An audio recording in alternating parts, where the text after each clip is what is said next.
there's been this unrelenting voice in my head. We all have this voice. It's the right or wrong voice. And a lot of times that voice guides us into comfort. And my voice guided me into comfort a lot.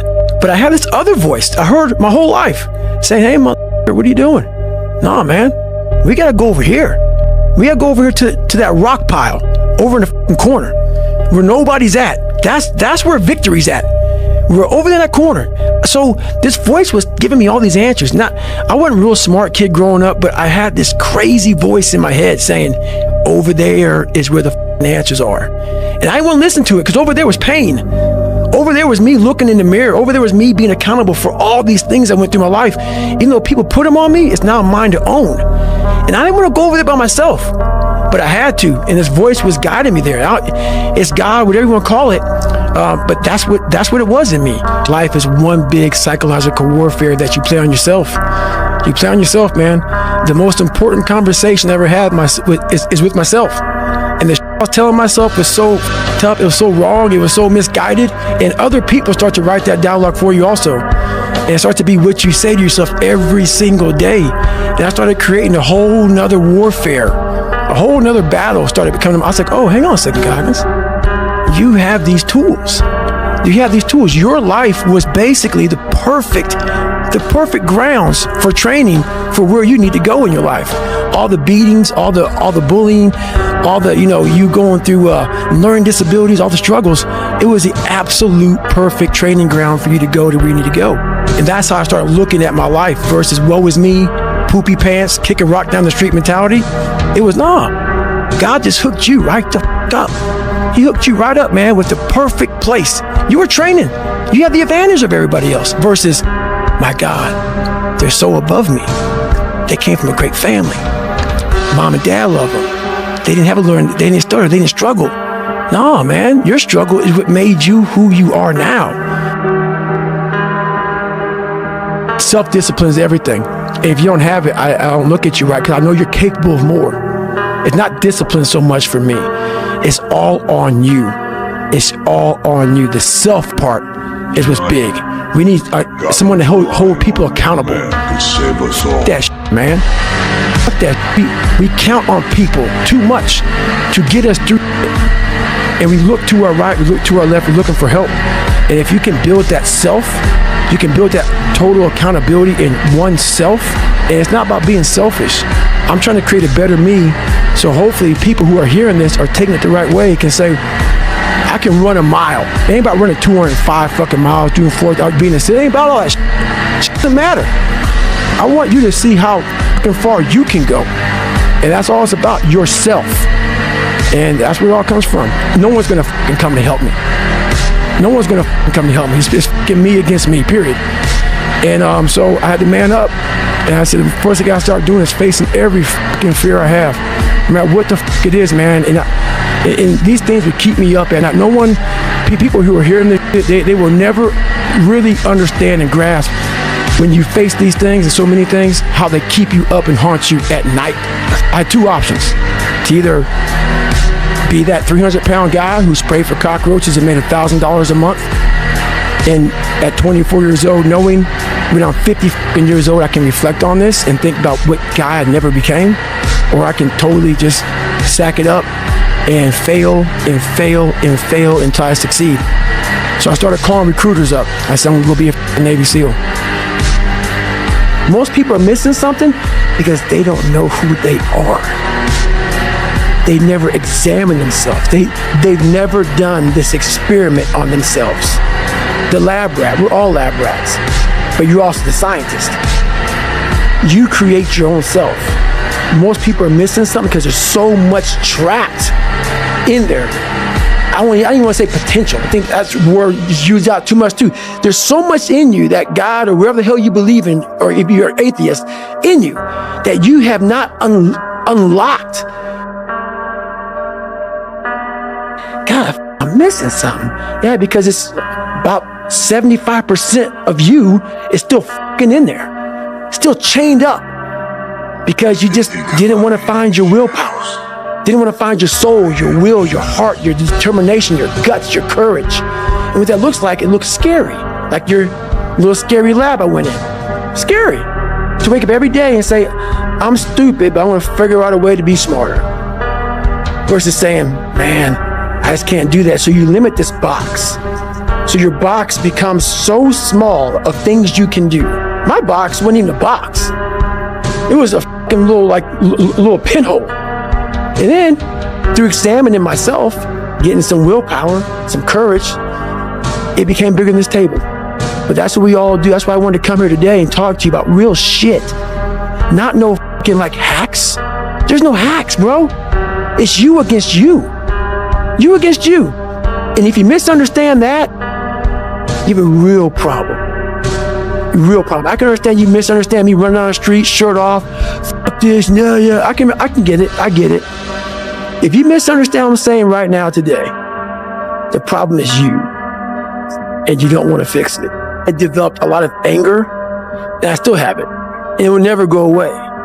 Because when you put yourself in the sewer like I was in, and please, if someone saved me, come out and announce it to the world. There was no one. There's no one. So when you know that, and then I'm sitting at a table with all these smart people who are telling me what to do and guiding me through my life now, I don't need you to guide my future. I know what's good for me and what's bad for me. And for me, it took every bit of focus I could. And I know social media, that's why people love to go on there, because they want to show you the good side of life. I'm not teaching good side of life. So I had to figure out a way when I came on in 2016 of teaching you what life really is for the majority of us is hell. And so while people love to show you the cars and the house and the vacations, and all that's good.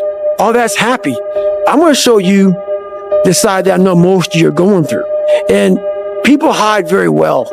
I don't want to hide anymore. I hid it for 24 fucking years. I'm going to teach you how to be vulnerable. Because that's the only way you fix yourself.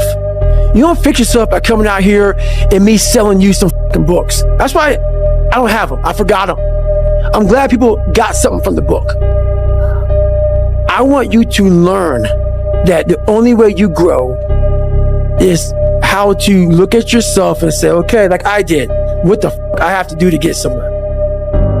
There was nothing good on there. Nothing. Yeah, I love playing basketball. I left that out. That's something I love to do. I don't care about that. That didn't make the fucking list. Because the list that I had to live by was the very list that was to get me at this table with you. And a lot of us have this voice in our head. We all know that voice in our head that tells us the truth every single day that we try to run away from, that says we're scared of this, let's go this way. It started gnawing at me so horribly bad that it wouldn't allow me to live anymore without facing me. I had to go back in the dungeon. So when I tell my story, I tell it on a very surface level. I had to go down in the dungeon, the sewer where my mind used to be at, and talk to that guy. Because I wanted to live my life in a way that when I died, I was proud of myself. I know what pride felt like. And if it took pushing myself to death, I was willing to do that. If I wanted to look in that mirror, not impress anybody, not money, not fame, not nothing. I wanted to impress the guy in the daggone mirror. And I worked endlessly and tirelessly to do that. And it happened. It's too hard. Life isn't fair. These things in life are not easy for me. You look to your left, you look to your right, and you start to judge yourself off other people. Like, if you're a female, well, she's skinny and she doesn't work out as hard as I do. And everything starts to corrupt your mind. You start to look around too much at other people and what they're doing, and that starts to corrupt your own dialogue. We are judging ourselves against too many fucking people. You have to judge yourself against yourself. And that's the one thing I started learning, man. This isn't a race against me and Rich Roll. This is a race against David Goggins and David Goggins alone. And once you can silence all that bullshit, all the outside interference and things that are attracting your mind to everything, you can then start to grow and realizing, I'm stressed out for no reason. This is my own little race. This is my own timeline, and this is how I'm going to run it. If you're willing to suffer and go back in the grind, that internal dialogue you have with yourself when you're in misery, and you're uncomfortable, it's a real, scary, unfiltered, no lying dialogue between you and yourself. And people know exactly what the fuck I'm talking about when you're in a bad spot in life and your mind is saying all kind of shit. That's who you really are. That's the real you. No Rocky Balboa moments going on up there. Yeah. Like, hey, you know, it's around 14. Let's come on. We got this. No, it's like this. I'm out of here, man. This is crazy. That's where the growth happens. When you're able to stay in that moment and talk yourself back into the suck of wherever you're going through, and you start stripping those layers away. But as you're stripping those layers away, you're building calluses over top of it in your mind. That's where the growth starts to happen, is when you have to force yourself to stay in it. You can't leave it. Every day is gonna suck. And live like that to be better. And I put it this way, I'm in the water's going over my head, the Pacific Ocean, you know it's freezing. February, cold. Been through 3 hell weeks. For you to constantly win, when this voice over here, the real you, is saying, get the fuck out of here. Go. You're nobody. You've always been nobody. And it's true. People don't hear that. That's a true voice. That's the real reality of David Goggins at 24 years old.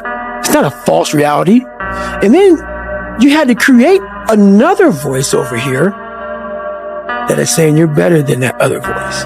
And you're in the freezing cold water that both voices don't want to be in. But you win.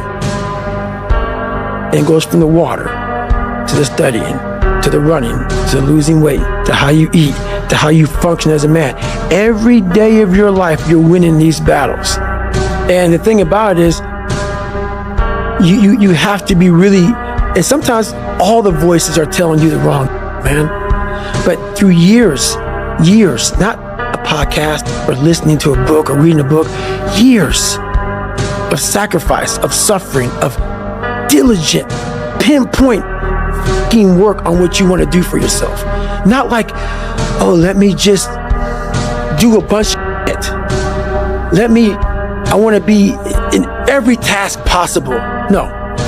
Pinpoint what I want to do with my life.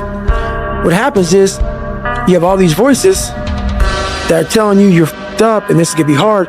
But for some reason, you put so much practice into you that you can ignore every one of them that are telling you you're not going to make it and still be able to make it. Because you have put the practice in that you know this is the process. It's such a daunting task that all the voices are saying no. But you still have the conviction that I know I can do this. And that's what it took for me to get here 30 years ago, 25 years ago, pipe dream. And ever since then, every voice was like, you're a fucking nut. But when you put that practice in, every day you lace them up, and I don't mean run.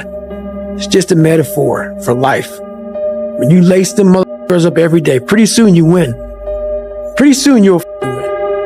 There's so much peace in knowing what I've accomplished and what I've done. I found peace years ago. In the battle, you find peace. When you go to war with yourself, you find a lot of peace. It's because you know exactly who you are. And that is where the peace is really found for me.